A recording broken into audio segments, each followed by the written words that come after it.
You can't protect nature in small pieces. We look at the whole. We have a chance in the Northwest to keep all the pieces. Many parts of the planet, there isn't that opportunity, but here we can. And that's an extraordinary thing. The Pacific Northwest is graced with an incredible variety of ecosystems. We have some of the driest deserts in North America. We have the wettest forests in the continental United States. We have remarkable freshwaters teeming with salmon, and we have oceans.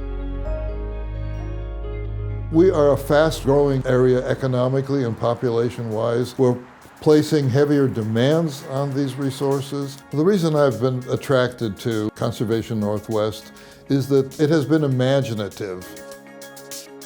There isn't one size that fits all. There's a lot of different tools we have to use. What inspires me most about our work the last year is that we were able to work collaboratively with others to make big conservation wins happen. Last year, the Department of Transportation broke ground on the first wildlife overpass on I-90. This is a moment we've been working on with partners for over a decade. And so to stand there and see partners celebrate ground actually breaking was historic.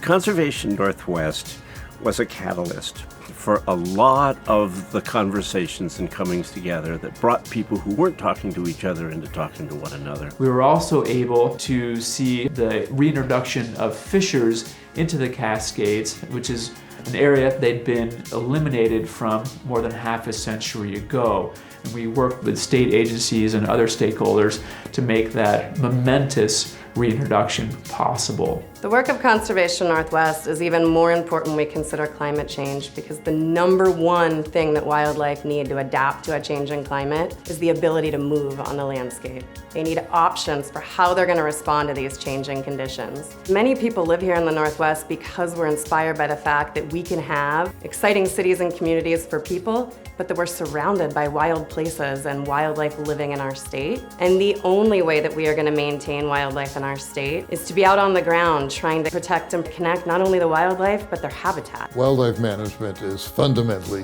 95% people management. We are smart and strategic about leveraging donor dollars. We have a real outsized record of success in working collaboratively with others to make a better quality of life for all living things here in the Pacific Northwest. One thing that excites me about the year ahead is making serious progress on linking the Cascades to the Rockies. I know we're going to make progress in protecting some of the agricultural lands where the corridor crosses the Okanagan Valley, but the heart of that corridor, the heart of the Columbia Highlands, is the wild crest of the Kettle River Range. We have to get permanent protection, and I think I see a path to getting that done. Conservation Northwest has been innovative in dialoguing with people that aren't normally seen as our allies. We're able to cut through the noise to see solutions where others don't seem to be able to, and that's the key to our success.